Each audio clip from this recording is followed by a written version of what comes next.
Before Paul Ryan heads down to Tampa for the Republican convention, he holds a victory rally in his home district, in Wisconsin.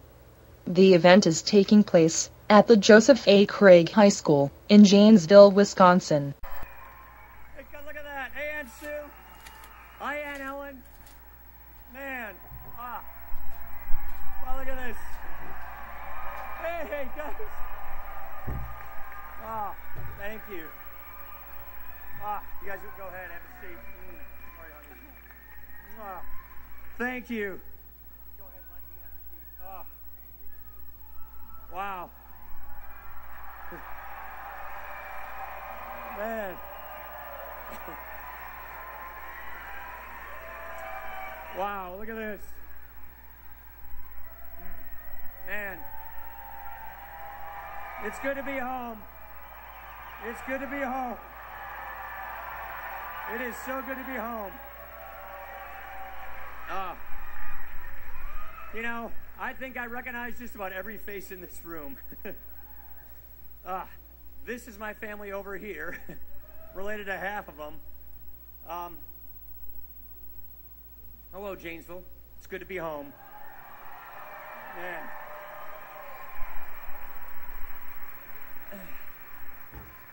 You know, now you know I'm one of the less articulate members of the Ryan family. Thanks, Tobe. I really appreciate it.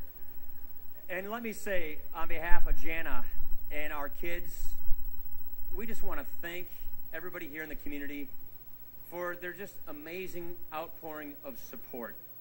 It means so much to us. Just like Tobe said, I've spent a lot of time in this gymnasium.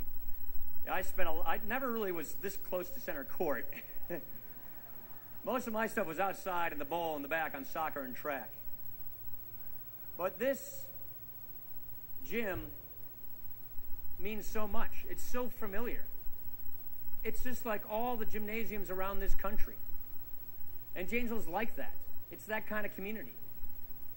And while we take stock of our community, I think we should right now put in our minds and our prayers the people who have been victims of Hurricane Isaac and those who still stand in the path of the storm.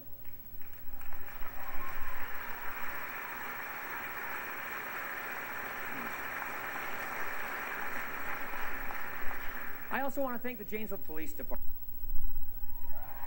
These guys are great. They've been phenomenal. You saw my priest, Father Randy. Thank you, Father Randy.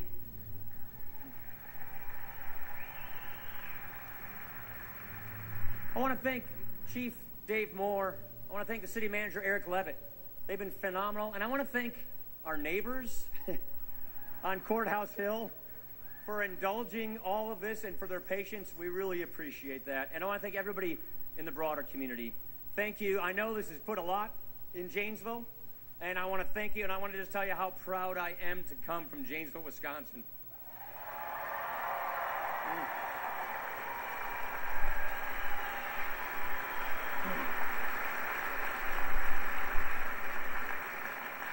When I see aunts and uncles and cousins here, the last time Tobin and I sat down and counted it all up, we think we had 67 cousins right here in Janesville. Helps you win a town like that. Our family story is not different than most Americans' family stories. You know, back in the 1850s, the potatoes stopped growing in Ireland. So our great-great-grandfather, with a shirt on his back, made his way to Boston, worked his way on the railroads to get enough money to buy a farm. And that brought him to the outskirts of Janesville, Wisconsin. And he looked around, and it was summertime, and he said, "This looks just like Ireland." Then came winter. And he said, "Oh, crop." But they made a go of it. And lots of immigrants came in those years. To this town, we had lots of immigrants. In that wave, it was Irish immigrants. It was Cullens, Kennedys, Fitzgeralds, Murphys, O'Learys, Fagans, Ryans. We all made a go of it. We've all raised our families here. We're fifth-generation Janesville, Wisconsin natives.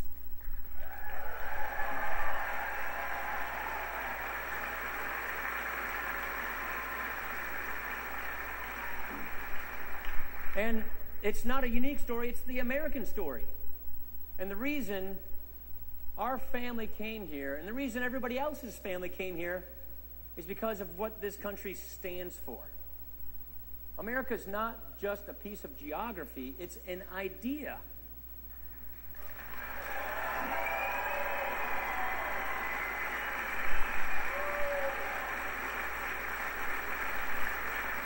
You know, it's the only country founded on an idea. And that idea is precious. That idea, please have a seat. That idea, I know, if they have seats, great. I don't want to make you stand the whole time.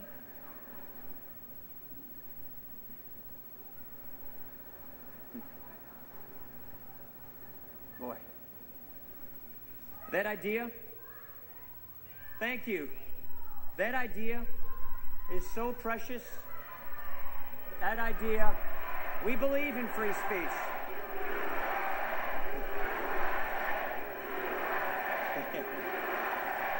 That's the idea of USA. That's right. That's right. Thank you. Thank you.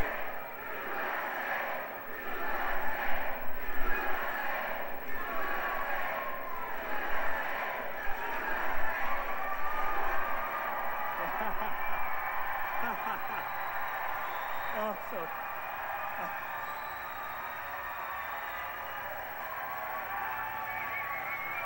Man. Sounds like we just went to state, doesn't it? You know, we think about our communities, and each generation passes on a better country.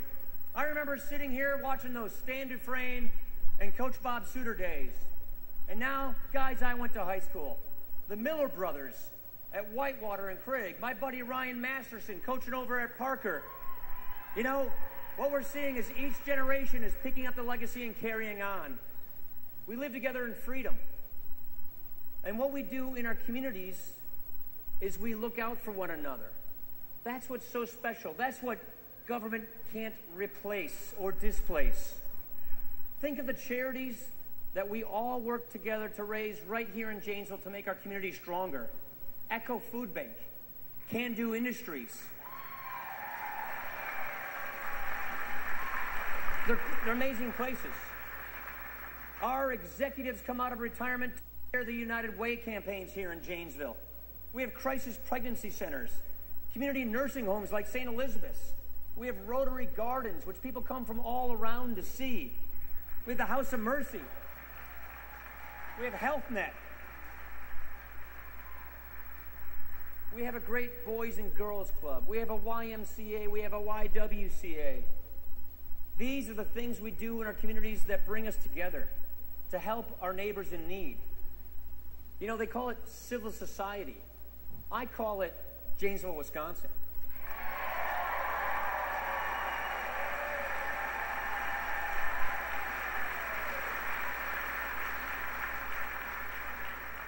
And what is important is that our government respects this, that our government honors this, that our government works for the people and not the other way around so that we can do this. That's what this country is all about.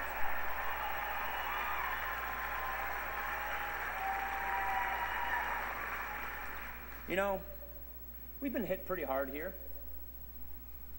You know, we used to always say, as GM goes, so goes Janesville. Remember that statement? You know what? We've been hit hard. We got a hard knock, but we are hardy people, and we will recover from this. Yeah, I've got a lot of friends who lost their job at the plant. One of my buddies, he went to Black Hawk Tech, afterwards got an HVAC contracting degree, and now he's doing a great job, he's got a great career, and he's happy. Another one of my buddies lost a job over at Lear. He went to Black Hawk Tech, went to Whitewater, and he's on a path to a brighter horizon and a promising career that's going to be there for him for the rest of his life. That's the kind of thing we need to do, is pick ourselves up, help people in need, give them the job training skills they have, flourish entrepreneurs and small businesses so people can get back on their feet. That's exactly what the Romney Plan for a Stronger Middle Class is all about doing.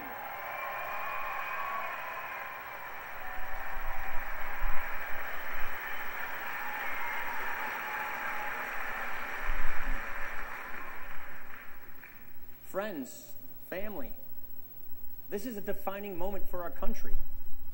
This is not an ordinary election because it's not an ordinary time. We have a big choice to make.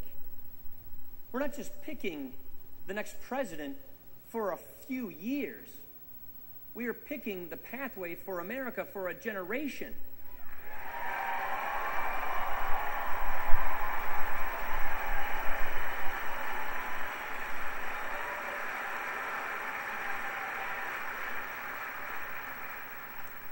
And what Mitt Romney and I pledge is to make sure that you get to choose. What kind of country do we want to have? What kind of people do we want to be? It comes down to that because the stakes of this election are so high. We've seen what the president has offered. We have seen the path he has placed us on. It's a nation in debt. It's a nation in doubt. It's a nation in decline. Or we can choose a better path.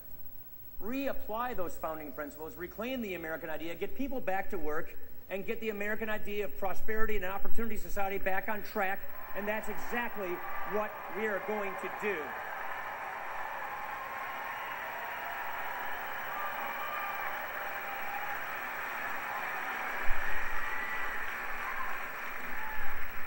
This is why we need leadership. Let me tell you about the man who asked me to join him in this quest. Mitt Romney, thank you. Let me tell you about this man.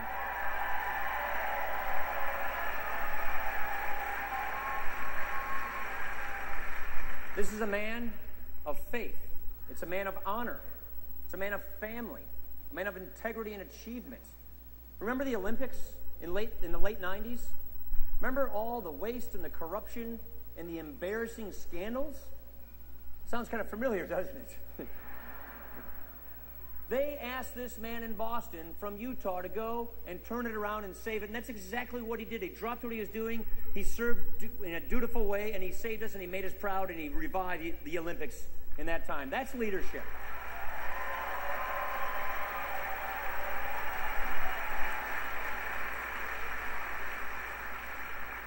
It's a man who created literally tens of thousands of jobs. And by the way, when people are successful in business, that's a good thing. That is not something to resent. We're proud of that. We lift that up.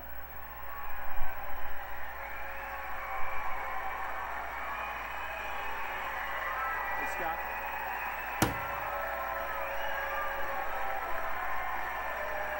That's what makes America grow. That's what makes us tick. That's what creates opportunity and prosperity. He started small businesses. He turned around failing small businesses. He created companies like Staples, Bright Horizons, Sports Authority. I look around this room and I see an entrepreneur there. I see an entrepreneur there. I see an entrepreneur there. I see a business leader here. I see a job creator there. I see a job creator there. Everywhere I look, there's one right there too. Everywhere I look, I see friends, I see community leaders, I see family members who get up early in the morning, who take risks, who work hard, who sacrifice. They don't know if it's going to work, but it does because they work hard. And you know what? They don't need their president telling them that the government gets the credit. They need to know that we know that they built their businesses and they get the credit.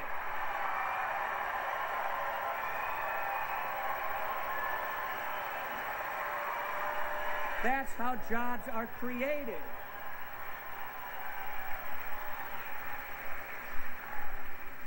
Just look at the contrast between where we are with President Obama and what Mitt Romney achieved during his 4 years as governor. Under President Obama, the U.S. credit rating has been downgraded for the first time in history. Under Mitt Romney, the Massachusetts credit rating was increased. Under President Obama, 23 million Americans are struggling to find work today. Nearly 1 in 6 Americans are living in poverty today. It's the highest rate in a generation. Unemployment's been above 8%. Household income in America has gone down for families an average of $4,000 in the last 4 years. When Mitt Romney was governor of Massachusetts, unemployment went down, household incomes went up $5,000, and he reached across the aisle. He didn't demonize Democrats. He worked with Democrats, and he balanced the budget without raising taxes. That's the kind of leadership we need.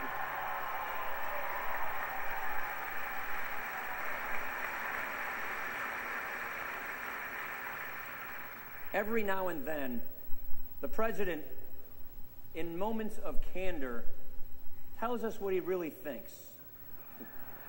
He kind of reveals his thinking and his philosophy of government.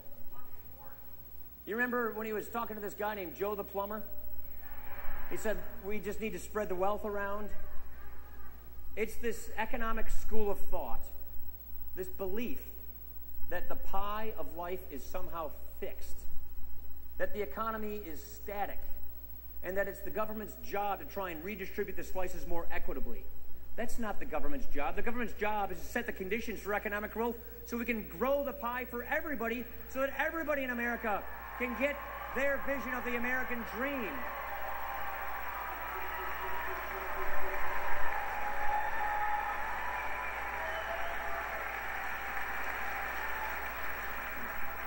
Remember when he was talking to a bunch of donors in San Francisco, and he said, people in the Midwest, people like us, that we like to cling to our guns and our religion. All I gotta say, from a guy who goes to St. John Vianney right over there, whose tree stand is over about 6 miles that direction and that direction, this Catholic deer hunter is guilty, is charged, and proud of that.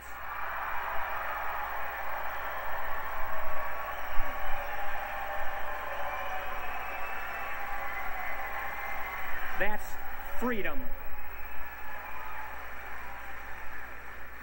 The last one is the most doozy. When he's talking to small business people, that they don't get the credit that the government does, it reveals a reasoning as to why we're stuck in the rut we are in. And so here's my point. It is not too late to get this right. It is not too late to treat other people with respect. It is not too late to get our spending under control, to get our budget under control, to clean up the mess in Washington, to get people back to work, to have an energy policy, a job training policy, to have spending cuts, to have small businesses growing and thriving, to make more things in America, grow more things in America, and sell them overseas. It's not too late to get people back to work. It's not too late to fix this country's problems. We can do that.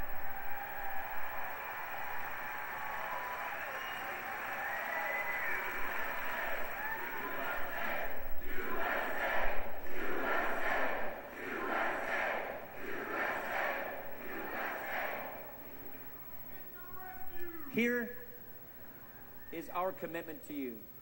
Everywhere I look, I see so many familiar faces. It's very moving. And I love you too.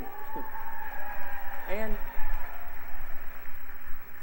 we want to know that the values that built this country are going to stay in this country.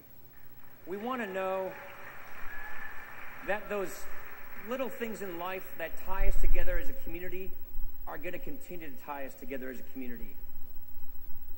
We want to know that we're going to reclaim those great ideas and those principles with respect for one another and give the country solutions to fix these problems while they're still within our control. Here is the commitment that Mitt Romney and I are making to you, our fellow citizens, my fellow citizens of Janesville. We are not going to duck the tough issues and kick the can down the road. We are going to lead.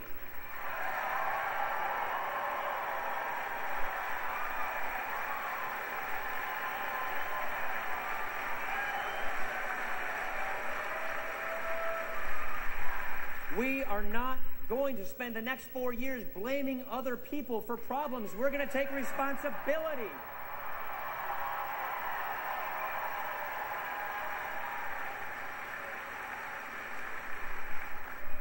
We are going to honor the fact that this country was created on an idea by our founders. Our rights come from nature and God and not from governments.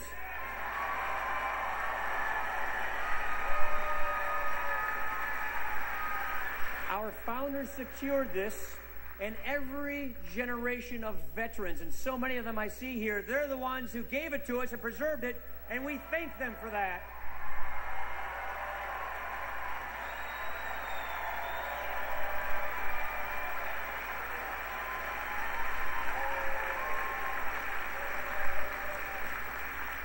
And the way we will honor their sacrifice, their legacy of our ancestors, of our forefathers, who did everything to make it so that we can have the opportunities we have. My dad, a lot of you knew him. He said, son, you're either part of the problem or part of the solution. He usually said that to me when I was being part of the problem. But the solution is that we are not going to try and transform this country into something it was never intended to be. We are not going to try and replace our founding principles. We will reapply our founding principles. That's what we're going to do to get this country back on the right track. That's how we preserve the American legacy. Friends, we can do this. We can get this done. We can turn this thing around. And I simply want to say to you, together, we will get this country back on the right track. We will get this done. We can do this. Thank you so much, and God bless you. God bless this country. God bless Wisconsin. Thank you so much for coming out. We love you all. Thank you.